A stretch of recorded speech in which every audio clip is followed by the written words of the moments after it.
back to the weekly Trusted Visions podcast. Well, we're missing one of our valued team members, David Perez. Shaun, Deb, thank you for joining me this morning. Hope you're having a great week and hope that all of our viewers are having a great week.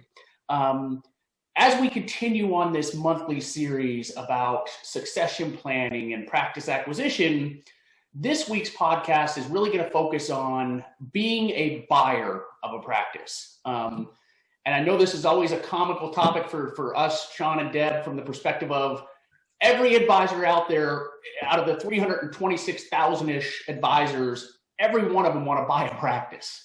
But then what we're going to really discuss is, are you financially prepared to buy a practice? Because it's not like most broker-dealers will offer some sort of financing, but as we know, the broker-dealers that you're with, typically it makes sense, wants you to have skin in the game when purchasing a practice. They don't want to finance the 100% of it. Or if you go to a bank and say, I'm purchasing a financial advisor's practice, most underwriters, very few of them, even know what you're talking about. Like, how do you put a true value on that? So I'm going to kick it off, if that's all right, Shaun and Deb, and really talk about, are you financially prepared to purchase a practice? And with that being said, understanding, yes, there are some banks that are going to, understand this business and have that specialty of buying a practice, but most banks and or your broker-dealer, I don't know of a broker-dealer that finances 100% of the practice. Most broker-dealers want you to put in at least 20% of the upfront purchase of that practice. Some broker-dealers say 10%, but most of them are 20%. And then, depending on how you structure the purchase of the practice, you're paying a revenue share to that advisor that you're acquiring a practice for a period of 2, 3, 4 years. And so you have to be prepared to put, similarly to buying a house, I guess I would use as the best example. You got to put down a down payment. You got to make those monthly payments on your mortgage, just like you would make those monthly payments to the advisor that you're purchasing your practice. So it's great to say that you want to grow, but before you go down the path of, I want to grow through acquisition, which isn't the wrong answer, so to speak, you've got to be prepared both financially and from a timing perspective, because, and I won't steal your thunder, Shaun, but you got to be prepared from a timing perspective to really spend the time with that advisor to understand the clientele, to build relationships with the clientele. Because if you don't, then you're going to have retention problems. So not only making sure you're financially prepared, but making sure you have the time to put in of going to visit that advisor's clients. And that's one thing I don't think we were planning on covering today, but understanding when you're purchasing a practice of how often do you meet with clients? Do they expect those face-to-face meetings? Because if they do, that's where you got to figure out, does that require travel or is it in your local area?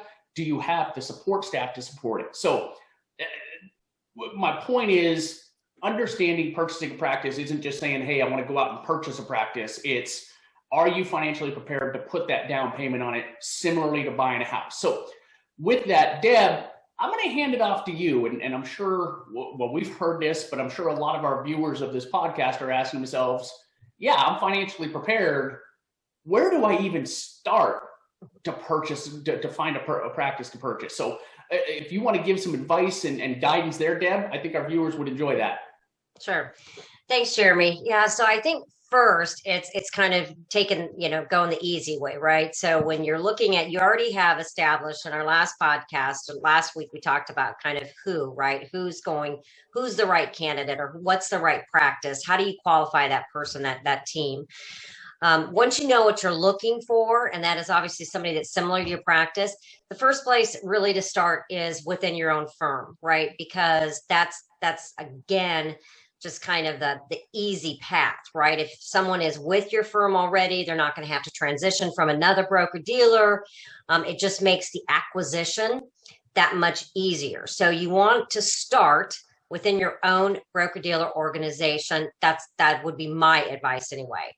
And how do you do that, right? So you can, I would start with the recruiting, branch office development team. A lot of times we've all worked in broker dealers where we've done this, right? I mean, they'll help you, or a practice management team will help you identify advisor practices within that organization that are looking to sell, or at least they can come up with maybe some names for you that are potential candidates that you could reach out on your own, or they can reach out. Again, different firms do it differently. We've all worked with firms where we've gotten very involved, right, in working and talking with other advisors within that area. Now, if you don't have anybody, we also have run into this where there's no one in your organization that meets your qualifications or is looking to sell. Because as you said, Jeremy, I don't even know what the number is, and I would totally exaggerate it. We just know that there's a lot more buyers than there are sellers, right? And so it's not easy to find, even within your own organization. And depending upon how large the organization is, that obviously dwindles that percentage. So you're going to want to have to go outside of the organization. And how do you do that? There are obviously firms out there that have things that you can look into, and you can go in and you can spend all this time doing all this work to put all your information in on whatever it is. And I know I'm not very technologically savvy. And it might try and hook you up with somebody. And again, you're spending your precious time, right, instead of working with your clients. Or you can hire someone like Trusted Visions, an outside firm that or work with, kind of contract with, that will go out basically and do that work for you. Now, the beauty of that is, even with someone like us, depending upon where we can find someone, there's a lot of broker dealers that, if you're bringing somebody, if we go out and find somebody that is a good fit for you to acquire practice, there's a lot of broker dealers that will pay, right, the fee. And I know I'm kind of going out and about, but I want our viewers to know, while you say hire someone like a Trusted Visions, and then it's going to cost us, a lot of times it won't, right? But what we do is we take that burden off of you. We take that, that time that you can be working on your business with your clients. We take all that hassle out, and we can go out and help try and vet someone, right? So I think that's also, a good route to go in finding someone. So again, it's kind of simple. It's kind of, you're either going to go inside your own organization, or you're going to need to go outside the organization. And how do you find those practices out there? Easy way with us.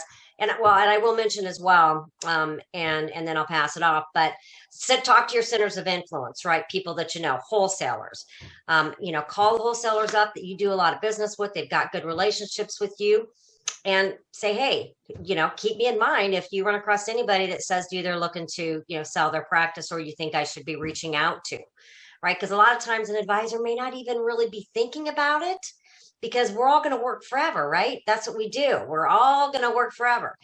But they may know of somebody that is a good fit with you, that they say, hey, you ought to, give Joe a call. So I think, to me, that's kind of really the few avenues that you can take to, to find a practice to acquire.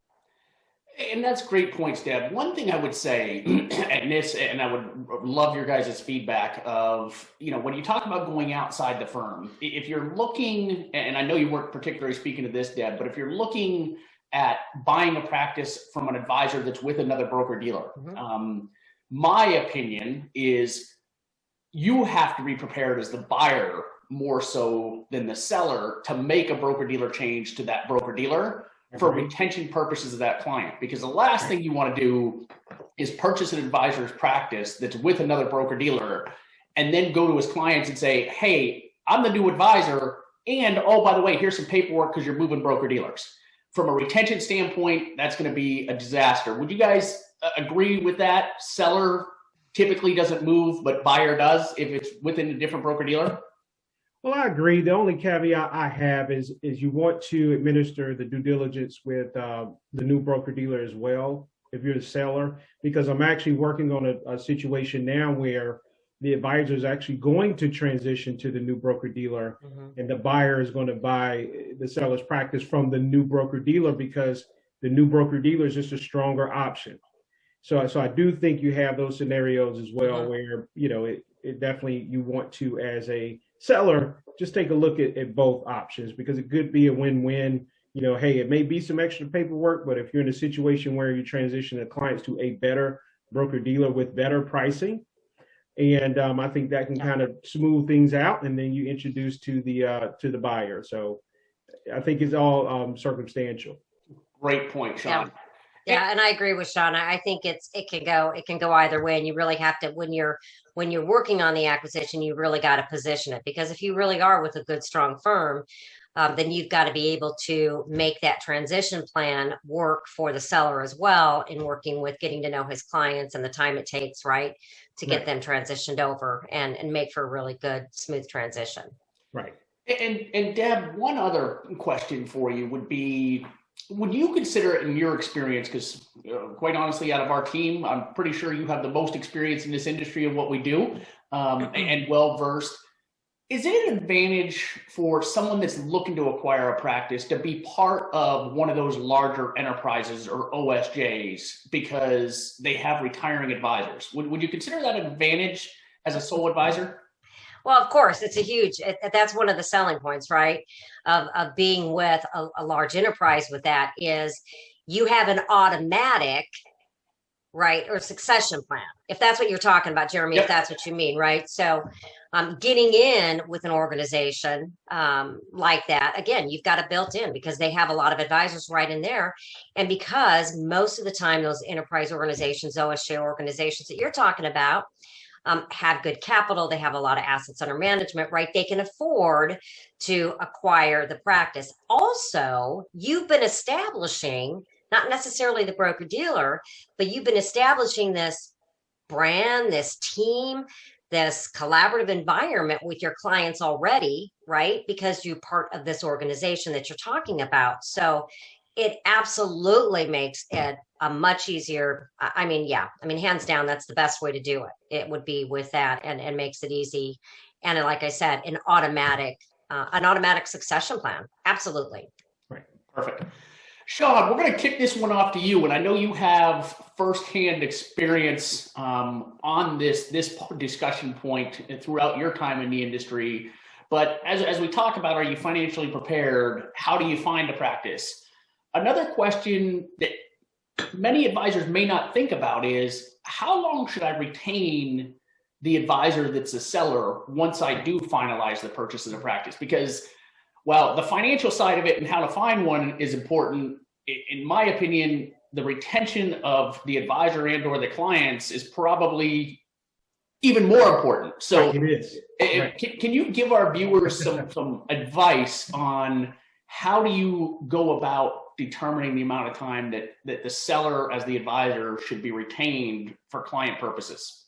Absolutely. So I have very strong opinions about this, because I've witnessed successful transition succession plans, and I've witnessed some that did not go so well. And it all was really equated to the amount of time that the advisor spent in the transition process of client relationship.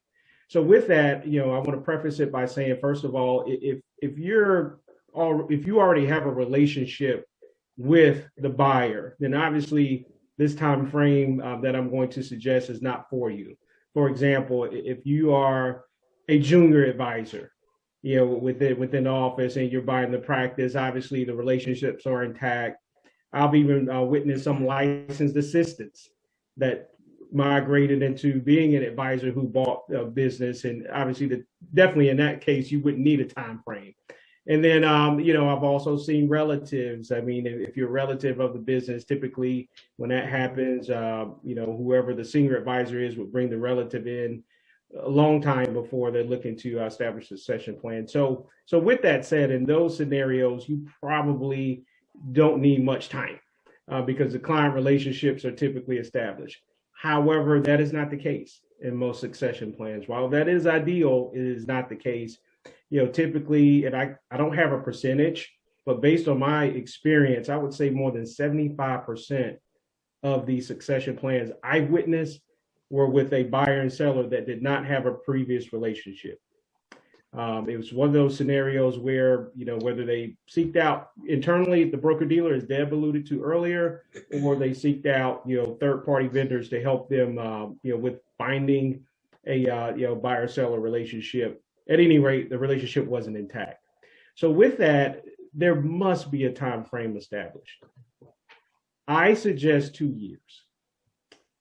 And I believe 2 years, just based on experience, gives the buyer and seller the opportunity, first of all, to get to know each other and get to understand each other's business practice and philosophies. Because if you're a seller, before you introduce the clients to a buyer, you want to make sure that you're in line with your philosophies, because that can end the deal quickly.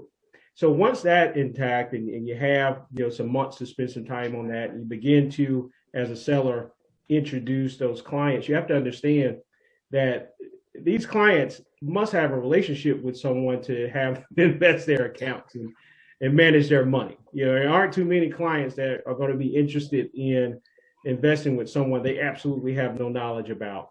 So with that, those relationships have to be firm for the retention rate to get to that number that you need it to be. And I believe 2 years, based on my experience, those advisors who had a 2-year plan, I've seen retention rates of 98% up to 100%. On the flip side, I've seen some reduced time frames that were 6 months to a year. And I would say in those, only about 30% were successful. I've witnessed, I will share this. I have an example for you. I've witnessed a succession plan where the buyer actually paid up front for the business, up to, I think it was maybe 80% of the trail up front. It was a ridiculous deal. The seller joined the firm and resigned before even 6 months. I want to say within 4 or 5 months resigned, which led to a retention rate of, you can imagine, it was less than 25%. So obviously there's some litigation behind that. I'm not sure exactly what happened, but I did have a relationship with the buyer. And, we had conversations about it, and it was an awful experience. He blamed himself for being naive and making that type of offer because he was consulted not to do so, but he trusted the seller. So that's why I believe, 2 years is definitely, if I had to suggest or give a time frame, I would say 2 years every time. Yeah. Now, obviously, with the 2 year in place, it could be 1 year where you feel that comfort level established and you feel that, okay, we can get this rolling, we can possibly be completed prior to 2 years. But it has to be longer than 6 months for sure. Yeah, and those are great points. And I know Deb talks a lot about legacy, the legacy that you've established and the legacy you want to leave behind. And I'm sure a lot of our viewers that are sellers are saying, Trusted Vision, Shaun, you're crazy. I want to retire in 6 months to a year. Right.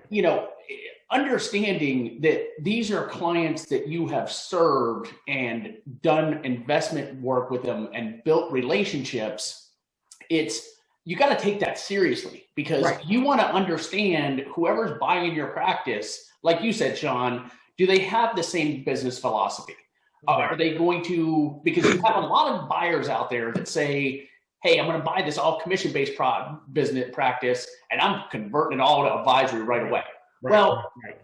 Is that what you really want your legacy to be left as? Is your clients thinking, holy cow, you sold your practice to this guy and he's doing completely different investment objectives than what you did over the last 20, 30 years. Right. Now, Shaun, one question I would have, because again, I'm sure a lot of our viewers that are sellers are saying, Shaun, I don't want to work 40, 60, 80 hours a week for the next 2 years. I was planning on retiring next year.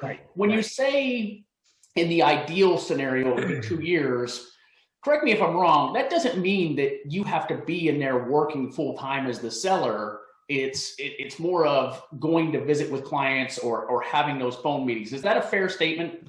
Absolutely. In the beginning, there may be a 40-hour work week in the very beginning, because you, as a seller, you would certainly want, the buyer, seller, your relationship there in the beginning, just to sit in the meetings together, build those relationships together, continue to work with those clients together early on.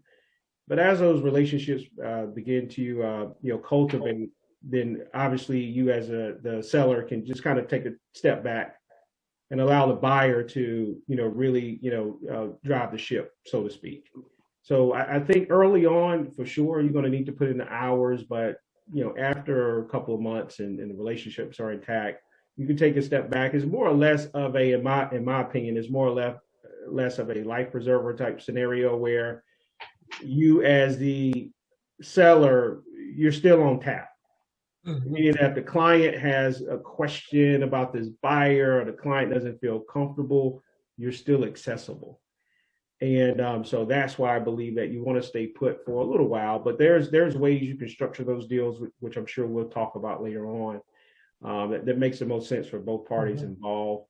But absolutely, in the beginning, just to reiterate, yes, you're going to spend some time, but I would say 3-6 months out, not as much, so you're not working 40, 60-hour weeks. Yeah, and that's a good point, Shaun, when you say really the buyer needs to drive the ship. That's where I'm sure both of you and I've seen the conflict happen is the seller has been so devoted to that practice and that clientele for the last 20, 30, 40 years. And then the buyer comes in and starts having a little bit different style of communication to clients or has different investment advice, not necessarily moving them from commissions to advisory, but has other suggestions for them. Right. And that seller, you've got to understand, viewers, that as a seller, and I know this is difficult for anybody, not just financial advisors, but human beings, is once you sell your practice, you got to step back and let that buyer, that financial advisor that's buying your practice, drive the ship, to Shaun's point. So great point there. So as we wrap up, I'm sure the last question people have is, how do you negotiate price? And Shaun, thank you for the easy transition from your topic to this topic of everybody says, which I would agree, this is a seller's market. But that doesn't mean you have to be foolish when it comes to negotiating the deal or overpaying for it, because that's where your return on investment is not going to make sense. Most broker dealers out there have practice management teams that can help, determine the value of a practice, and maybe you pay a little bit extra. And there's also services out there that can talk you through, like Trusted Visions, that can talk you through how to negotiate that price. What I would say, and this is just my personal opinion throughout the years that I've been doing this, is I don't ever think you should pay more than 40, at most 50% up front. Because if you do, I haven't seen in my 21 years of doing this a scenario where you paid more than 50% up front and it worked out well from a retention of client standpoint, because that seller has already got a good half of their money. They're checked out. I mean, they're not, to your point, Shaun, they're not working that 40 hours a week for the first 3-6 months to retain clients, because they care about the back end of it. But I typically say, if you put 20-25% down and then negotiate either a revenue split for a period of time, 3, 5, I've seen as high as 7 years, which seems a little high to me. Or I've seen deals, and I've worked on a couple last year where it wasn't even a revenue split. It was 20% up front and then a monthly payment guaranteed for the next 5 years with a specific interest rate. If you think, and there's no right or wrong answer to that, but if you think you're going to grow the practice, if you can talk to the advisor that's selling and come up with a fixed monthly amount for a period of time, that makes a lot more sense because you're growing the practice. I had an advisor, I think last year I was working with, he had a $2.2 million practice and he wanted to sell it for $6 million, which it was pretty close to a $6 million purchase price, but he wanted $5 million of it up front. Right. And I mean, when you come into those scenarios, and we'll talk about it next week as terms of being a seller, but you got to have realistic expectations on both sides. And there's got to be some wiggle room. Deb, I think you brought it up last week or Shaun, you did, of if you're out there looking for the practice to buy and just want to be the highest bidder, that's not as important as the relationship with the advisor that's selling the practice and how involved they're going to be. It's just like chasing the biggest transition check. That comes with caveats. And we work with advisors, and I know we've had conference calls with advisors together where, we ask them, what's important to you?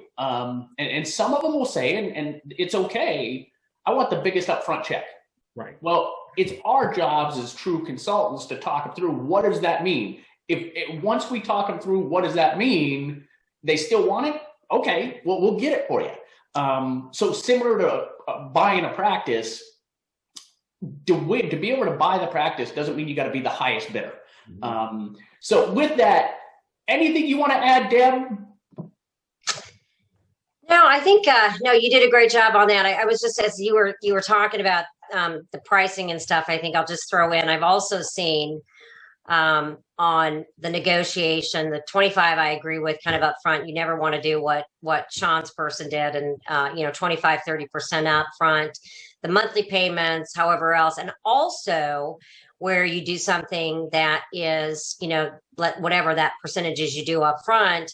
And then also another bogey, right? Once you get a certain number of assets or clients, transitioned, right? If you're transitioning. So that's kind of two different things. Sorry, Jeremy. I understand because my mind's going off, but also just because, again, on client retention, let's just call it a certain percentage of that. Because again, that keeps that advisor, to Shaun's example, that keeps that seller involved, right? And have skin in the game for making sure that those clients transition, right? And move assets. So that's just, I just had thought about that as another, potential as a way to do it too. Absolutely agree. Shaun, anything you want to add before we wrap up for the week? No, great conversation. Yes. Well, viewers, we greatly appreciate you watching this podcast. We will continue on this series next week. Hope that everybody has a great week. If you have any questions, please don't hesitate to comment on our LinkedIn page or our YouTube channel, or email us at info@trustedvisions.com. We greatly appreciate all of your support. Have a great week, team, and we will be back next week.